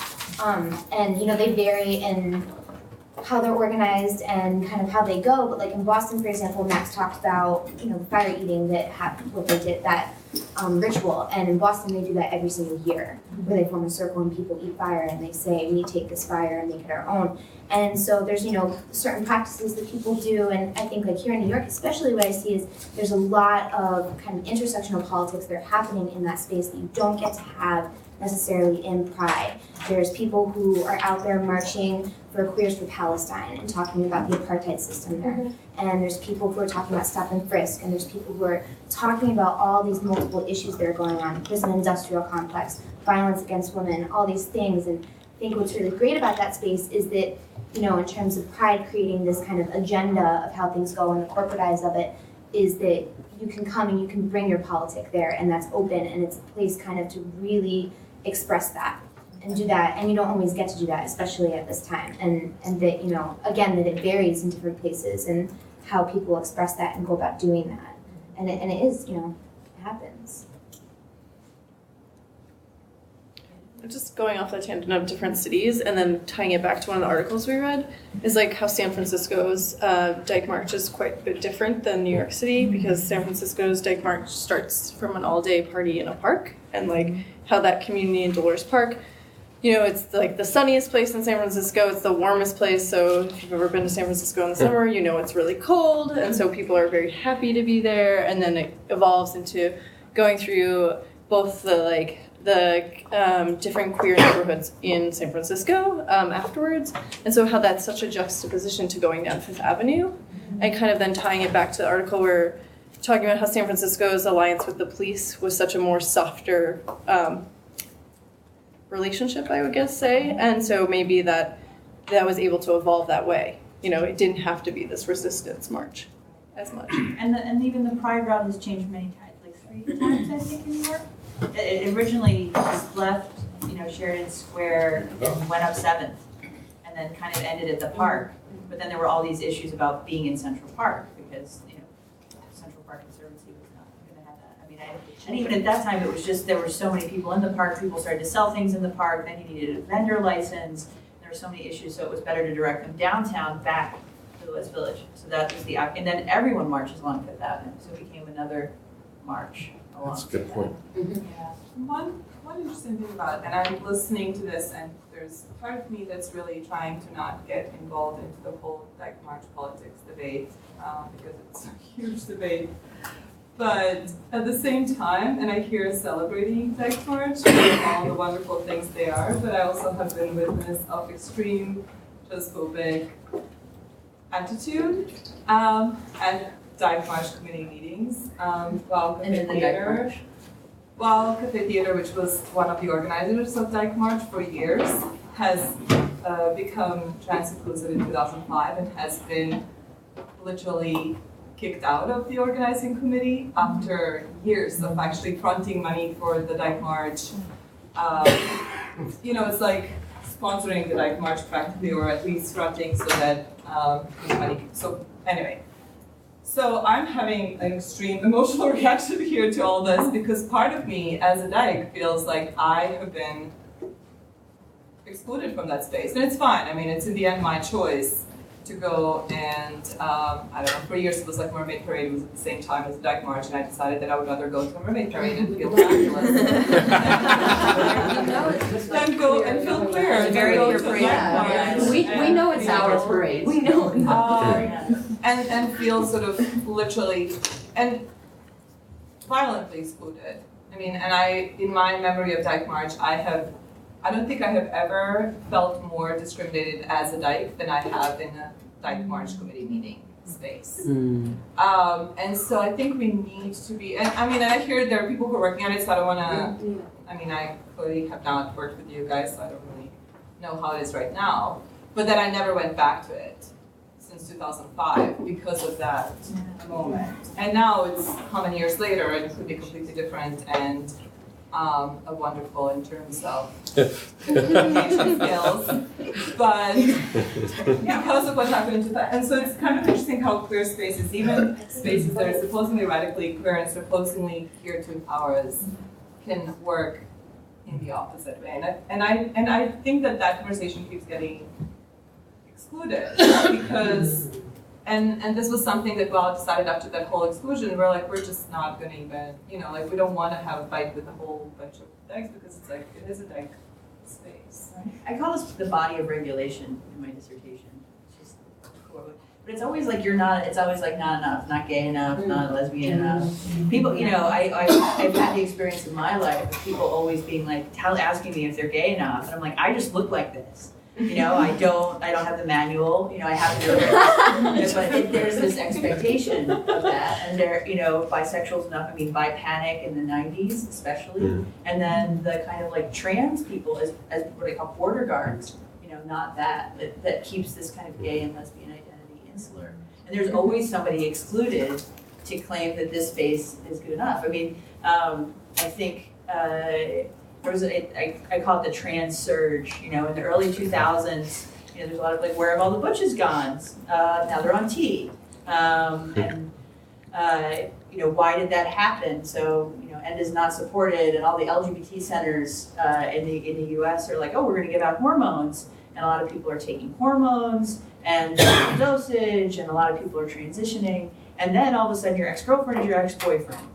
And wait, this is a women's space, and there's a lot of like connection to lesbian feminist identity, and then there are gay trans men going into gay bars, and how does that shift those spaces? Oh wait, you're not really a man. And all these spaces kind of fractured in that moment. Like you could see a lot of places close, because I'm not gonna go there because he's there, and he left us, or she, I don't want her in our space, even though, and and then now it's just, where would you go where you didn't have a trans person in a gay bar? I'm just going to add to that, there's been so very few like bathhouses geared for women or queer women, and these types of issues have like fractured that too.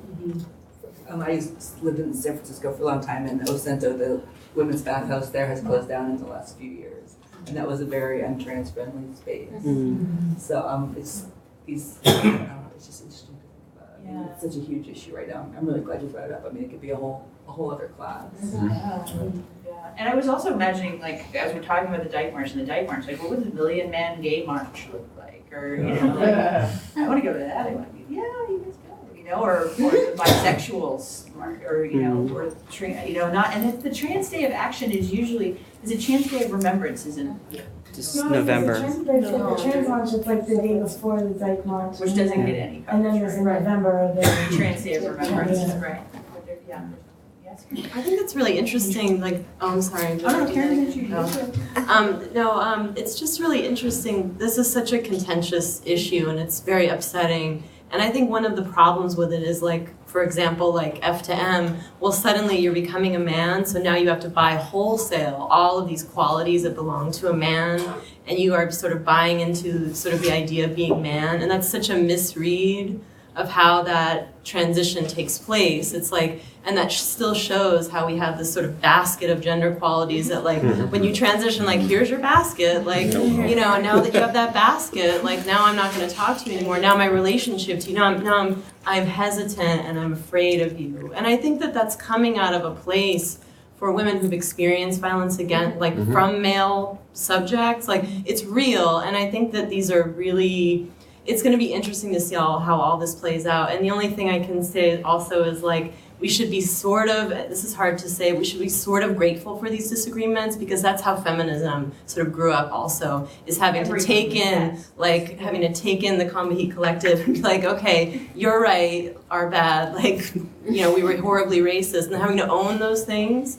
and then moving forward. And I think I see a sort of a positive in the fact that we have all this friction right now around these issues, and that they're real, and people experience them in different ways depending on our relationship to our gender and our biology and our experiences, you know. I had a Jungian who called it like the aggression, like the tiger in the middle of the room, right? Like walking around. Yeah, I think because the question of where can you have intersectionality without fracturing, or right, has come up. I think on a certain level, no, right? But that's a good thing, right? That the question of community, I think, is a great one, because community should never be assumed, right? It should always be worked towards, right? So like that fracturing, does that work, right? So that we're always asking that question: what is our community? How do we work to actually create this community and keep working to create it? Well, first, just thank you for saying that, because it was totally surreal to be like, how are we talking about the dyke march as a non-fractured thing? It's like, or any of these things, right? Exactly, like massive fights going on all the time and never ending. But I really agree with you that, like, it's necessary to have this fracturing and important. And in listening to you say, like, and then we get to move on from them, I feel like that's where, for me, I'm like, when do we get to, we are having the same, we've been having the same fights forever. Like, I'm on the board of an organization that, like, went from being women and trans to being all genders, and we had, like, the same fucking transphobic fight, even though trans people were already allowed there, but the same transphobic fight with the same people that's been going on for 40 years. So I feel like I'm thankful for the fracturing, and I don't think the, like, and then we get to move to new places happening at all. Move beyond the lesbian continuum, so I think we can sort of have hope that maybe we'll be able to sort of incorporate new knowledge and grow from it. And we're always at a different point. I mean, whether it's an easier point or it's no, it's not a resolved point. It's a different, it gets different instead of it gets better. We did, but like, talking about the Dyke March, like the San Francisco Dyke March hasn't, they have not moved beyond the lesbian continuum. Like, that specific thing, they have not. And some of us have. Some of us have, but not as a, like, community. Boston has, though. Boston has adopted this, like, Dyke March is really different than here. And Boston is like, everyone is welcome. We have a whole group of, like, gay men fairies that come and support. Like, everybody comes and goes there. It's not as political, which is really interesting. But it's a space that's really open for everybody. And also the community is really mixed, too, in terms of gender expression and identities. So I've been thinking a lot about ACT UP from reading this, and there was a moment in the film United in Anger that keeps coming to my mind as we talk about this division and the fracturing, but also part of the whole of a community. And I'm not sure exactly what I want to say about this just yet, but I just want to put it on the table. There was a moment, I believe it was in the late 80s, when groups of folks who identified as women or lesbian or dyke went to the Center for Disease Control and protested.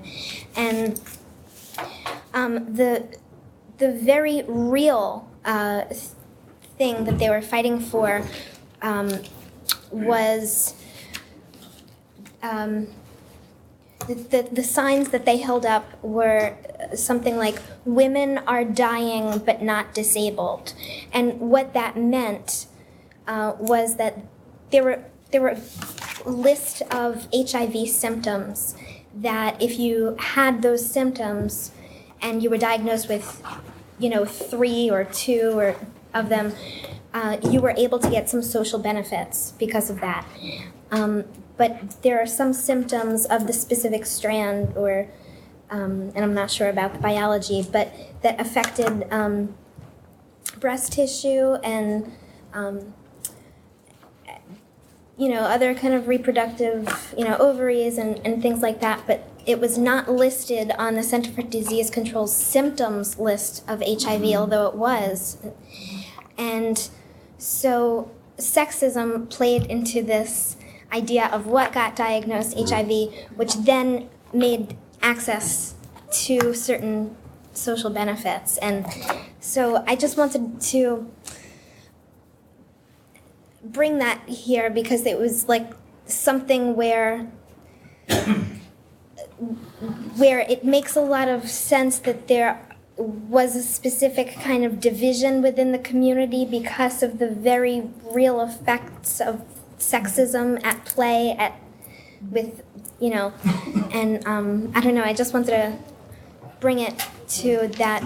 And racism and classism too. There were so many men of color with HIV/AIDS and throughout the city who were getting evicted. And this was great. Capitalists could jump in these great apartments, but it was mostly happening for men of color, for women of color who were invisibilized. That became a concern for people with AIDS, who then finally responded and said to stop, that people can keep their homes, and this was a huge law passing. All these hands went up at once. Let's go back there because you have. Yeah, I just wanted to say that something I've been noticing is a way of looking at history, kind of like what came up in the article about Stonewall, that because certain events and types of organizing happened a certain way, that's how it had to be, and that it couldn't have happened another way. And I think that that's really dangerous. Well, it's something that I don't agree with, because I think it naturalizes a lot of the biases that prevail despite advances for gay rights or whatever. So I think I don't feel okay with naturalizing certain parts of these struggles. Like, we're still going to be arguing about including trans people. Like, I just don't think that has to be a natural progression in LGBT politics. Like, I don't think it's very difficult to include trans people in a lot of the spaces that they're excluded from. And so I don't feel okay with that. Yes? I realized I wanted to bring up another Queen's Parade, which is the St. Patty's Day for All Parade, which also has an amazing history. For people who don't know, or people on the web or whatever, the New York City St. Patrick's Day Parade for decades has excluded gays and lesbians and queer people of all kinds, even if they're Irish. So this gay guy, I can't remember his name. Is that name? Yeah. So he created the St. Patty's Day Parade for All, and he just happens to live in Sunnyside, Queens. So is a historically Irish neighborhood along with neighboring Woodside. So he started this St. Patty's Day for All parade, and it's actually like blown up into this huge thing. And all the people that used to all the local New York City politicians that used to kind of were apologists for why the St. Patrick's Day parade didn't allow gays and lesbians, now show up at the St. Patty's Day parade for all. Also, the thing that I think is the most interesting about it is that as Sunnyside and Woodside and that whole region of Queens has become increasingly ethnically diverse and less Irish, because it's the St. Patty's Day for All parade, it has become inclusionary of all those groups. So instead of it being about I'm gay and Irish, it's this Irish saint came to Ecuador in the 1800s, and we're all these Ecuadorian kids learning Irish step dancing. And so they're in the St. Patty's Day parade for all. So I don't know, it's just, for all the commercialism of pride or whatever, I just keep thinking about all of these New York City queer spaces that present and provide something really different. Yeah, I've been noticing these are wonderful, wonderful stories that they're all about sort of local groups responding in different ways and with their own territoriality. And thinking back to what you said at the very beginning when you're talking about spaces, and some of the large spaces, the media spaces, are not that way at all. And they're not accessible, they're not accessible to contest, and they're also much less diverse and welcoming. It's going to be the same narrative every time. Well, that's what sells. But I mean, so I think it's important to distinguish between, I think unless there's really horrible repression, the availability of local spaces and local theater and the media theater, which is really not available. We have Twitter people talking. First off, I wanted to do a little plug because we're bringing up United in Anger, and CLAGS actually has a free screening this Friday of the movie, and a following panel discussion between Jim Hubbard and Sarah Schulman. And so you should all be there and like ask all these intelligent questions right there. So that was my plug. Secondly, I retweeted the comment about NYC Pride, and they actually responded. They said, not sure which party you're speaking of, but none of our general admission tickets are $150. And I responded, well, you can check out the conversation right here. And I sent them to the live feed, so they might actually be watching. Because they should be part of the conversation, I feel like, especially since we're talking about them. And, you know, this is how we can change things, I guess. So you can say hi to Pride right there. And then someone has a specific question. Someone says on the chat here, I know the group has touched on this, but was wondering what their thoughts were on this. Can we bridge the commercialized Pride parades with the more protest-oriented marches such as Dyke March? I mean, it's happened before, like with you know, Pride in '87. It's happened before. There's no reason why not. I mean, what do you guys think about it? So I'm from Toronto, and in Toronto, the Dyke March is an official event with Pride. And every year, there's always some resistance from the community, specifically the artist community that organizes like an alternative Dyke March. So it's always been, it changes names every year because people change their minds about what they want to do, but it's been Take Back the Dyke. Or Stonewall was the theme last year. And so I think it's a messy overlap, right? That people resist to. So I don't think we should. And I think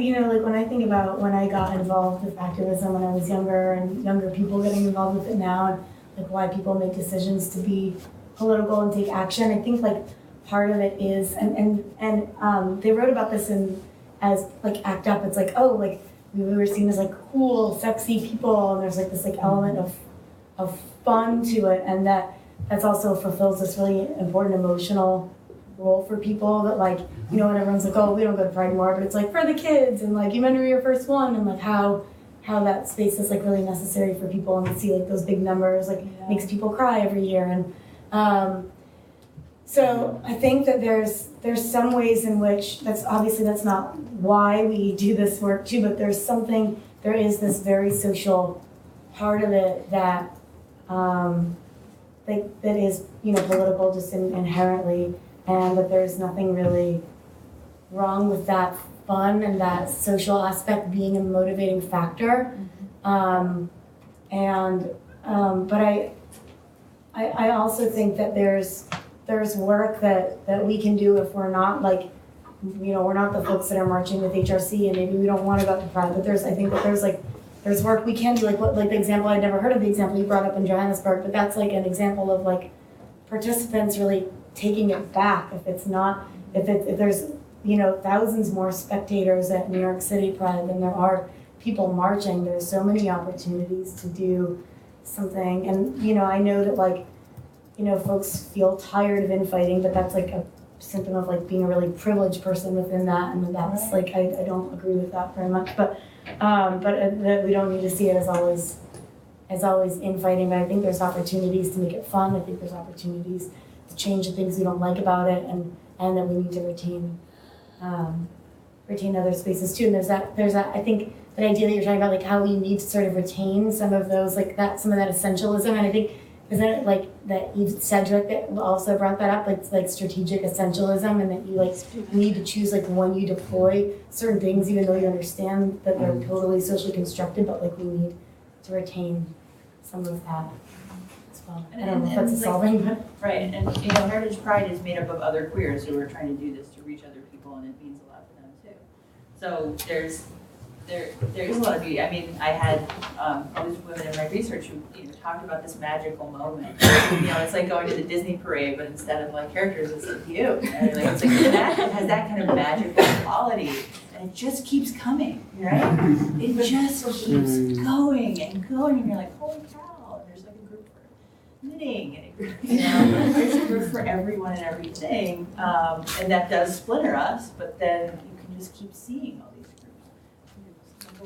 Just a footnote to that, in the social movements, literature and sociology and political science that the Armstrong and Craig piece is drawing from, it's sort of doctrined by this point that the way movements grow, if they grow, is from sort of true believers to people who join for basically social reasons, and that, social networks are a huge reason and resource that movements use. And basically every successful movement has had people who are part of it for fun.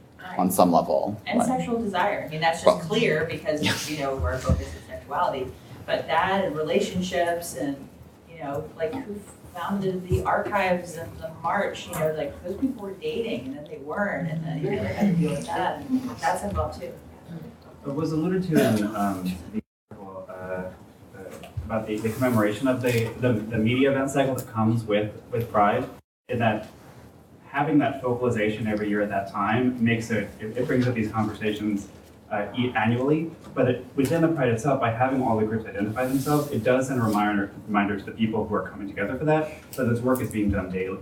So it allows, it's twofold, where it's, if you're within the community, you're seeing, oh, that's that group that I've been meaning to check out, or that those people do that work, and and various other things. But then for the success of prolonging these discussions as a media event allows for, it's like gay Christmas. It's a time when we can all come together and say, okay, we're gonna have this discussion now with people who don't know this work is being done on a daily basis. Right. And that changes the temporality of it. It's not just this thing we do every year, but like, oh, we're here doing this all the time.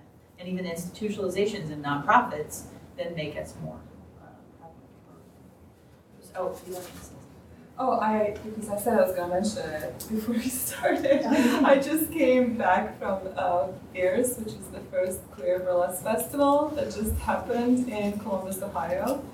And it was actually a truly, but I think I went there and I was like, and there was a lot of questions, and in the gas stations, people kept asking us, why do you need to have a queer burlesque? I thought burlesque is all queer and queer. But actually, when I got there, and I remember being at one point in the middle of the night, in the middle of the space, thinking that this is queer. And I was trying to figure out why is this feeling queer, and part of that was, I think, this blending of gender and performative identities, and identities of not knowing identity, like not knowing what is the performance identity versus like what is a person's, I don't know, daytime identity, and what is, and it didn't matter. I mean, I think that was the big part. It was being in the space where you suddenly realize it really doesn't matter and nobody cares. And it was a party time, and it is about performance. There were performances that were more political and performances that were less political. And I think if you take any one of those, you can put it in any festival and it would probably stand on its own. But I think it was the mass of performers who were coming from specific aesthetics and not being a sideshow and not being this one person among the five others, and you're representing this one particular whatever, like you're suddenly all things queer in this space, which has happened, and we talked about it, how it has happened to a lot of us, where we would perform in other spaces, and then you become this queerness, and you're everything queer, like you're supposed to cover it all. And then you're in this space now, and you're like, everybody's queer, and I can totally just be my own whatever idea that I'm saying in my own politics, in my own moment. And it really, and I had that moment, I was like, oh my God, this is a queer space. And I'm still trying to process and kind of figure out like why it felt like a queer space, but it felt like a queer space more than it felt to me. The parade, like the gay parade, more than it felt like anything that I have been to in the last few years. At that moment, so next year it's going to be in Madison, Wisconsin. They're trying to, and occupying the space because Columbus suddenly had this enormous amount of people covered in glitter in like going to grocery stores and like buying milk and being in sort of like wigs, high heels, or no wigs. And anyway, it just was an interesting experience too. I think it was an probably for Columbus too. We have time for 2 more questions, so Andrew and please 3. Andrew and Cal and Sarah. I was just going to make a really quick comment, which is, I think, speaking to this idea how sometimes there's occasionally this like really small space where like intersectionality happens. I was with a friend the other night who is like a trans civil rights lawyer in Chicago, and we were looking for somewhere to watch the season finale of Drag Race. And so we went into Boxers, which is, this sort of gay male sports bar, which is pretty cheesy. But the moment that like RuPaul announced that like, for those of you who haven't watched, Jinx Monsoon won this season's Drag Race, like everybody started cheering, and it was this like brief moment where for the rest of the time I was there with my friend, like we were like, this isn't really a queer friendly space. For that moment it felt really magical. And so it's just sort of thinking about where at Pride there's that like minute, even for me, like I tear up a little bit, and I've been going for years, where like there's these magical moments in thinking about where we recreate those spaces, where otherwise we feel really oppositional when we're like marching next to like the log cabin Republicans or something, right? So I just wanted to raise that point.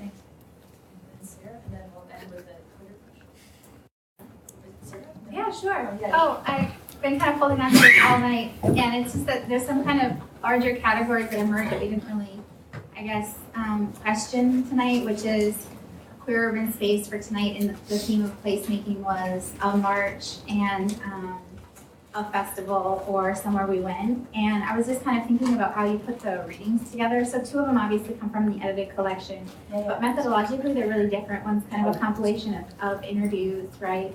And one's the other piece. And then the last one, the sociological journal review, I just double checked the authors, which is always nice to see when a tenure track prof will work with a grad student. So this is this very sociological piece from a socio-academic journal.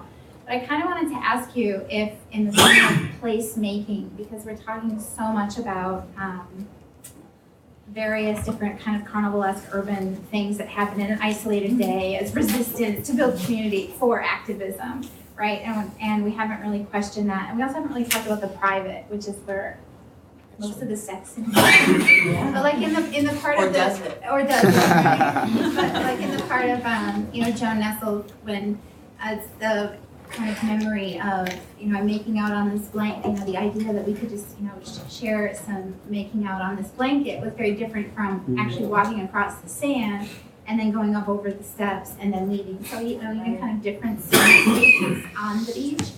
But I was just kind of it's not a very beautiful question, but it's just to kind of ask you to give a nod to why you put those readings together, because they're written very differently, and if in that writing, if in terms of, because obviously that's your thing too, Jack, which is to place make in our writing in very different ways. Right. So they're all very different things. I wanted to pick 3 very different things to speak to you in very different ways. I love, this is the only thing on Stonewall being a myth, and I just thought we couldn't not do Stonewall. And then I wanted to get Max in here with this great, just her going off. I just love it. I just love this interview. And then Joan just kind of filled in with this very like autobiographical narrative. But I think next week continues the kind of placemaking and sets up and perfectly carries on the public-private thing. It'll become really prevalent with Chauncey's piece next week and all the readings. And it was hard to kind of pick the scales. I mean, I had stuff on bookstores and apartments, and if you want anything on that, I got it. So just let me know. And I was like, which do I want to represent, or what stories? And it's so hard, but I wanted to at least have these different ways of telling and being. And I wanted to definitely get an AgRep, Lesbian Avengers, Queer Nation, and Stonewall. And then I wanted to have something just like personal, just like what this everyday life is like, and this guy who drowns on the beach in this moment, and then how I came together, which is so hard. Yeah. Helen's one Twitter question. Well, yeah, I feel like I'm that person in the studio who's like on Twitter, you know, when there's like an election or something. Summarize everyone's opinions or whatever. It's terrible, and I don't know, I'm so bad at it, but I'll try. I think it ties in with the question about the sex in the private and the queer burlesque kind of hinting towards that as well, maybe. And maybe this ties in with the next week's We're gonna have readings, so much and more sex this might next be, week. yeah. Because Kate, a sex worker, a stripper on the chat is talking about whether or not sex work can be queer, and how it's queer. Even, she says, in a gentleman's club with women dancers, she says, we piss off the moral majority too, damn it. Oops. No, it went away. And what else does she say? Wait, where did it go? Oh, there it is. I would like to see some more visibility of sex workers at LGBTQ events, including Pride. And then someone else asked for any suggestions for readings on the critiques of HRC and Pride.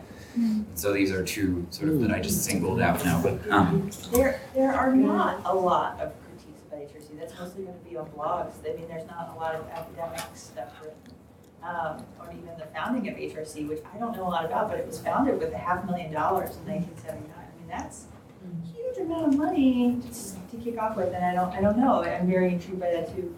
And then about sex workers' rights, there's tons of stuff. If that person emails me on academic listservs, and there's tons of like books being written and compiled about sex workers' stories and conferences, and that's emerging right now, and there's so much going on. So next week, Street Life, public and the private is going to come out. One big change next week, we're going to do 7 to 9 because this room is unavailable for an event, so we're going to go to a different room, which is called C205. We're clearing the basement. C205. I'll also put it in the email. I got a lot of notes from you like, please just send an email. I was like, sure, I'll just send an email. You'll send the email, you'll have it there. And very quickly, I want to end with this awesome story I heard. It was so beautiful. I want to share it with you. It was about Harriet Tubman and how hard she had worked for her freedom. And that when she got, and she heard this man tell this story about being in prison for years and years and years and years. And what kept him alive was the idea he would go back to his town and be welcomed into this world. And he was in prison for so long that when he went back, like his house wasn't there, his family wasn't there, no one was there to take his hand. And Harriet Tubman heard this and she carried it through her life. And when she said she got to the North and fought for her freedom, no one was there to take her hand. And she said she had to go back. And that's what I was thinking about, you know, like she had to keep going back over and over and over again. And she said, so too is me. Like I have to keep going back. So that so too with me just really resonated. I was thinking about you guys. And I wanted to share that really beautiful story. Anyway, thank you all, and I'll see you next week. And yes? And please join in with the conversation on Twitter. It's going on during the seminar, but it's also going on during the week. And so there's all this possibility to talk amongst each other. I always have to make a reference.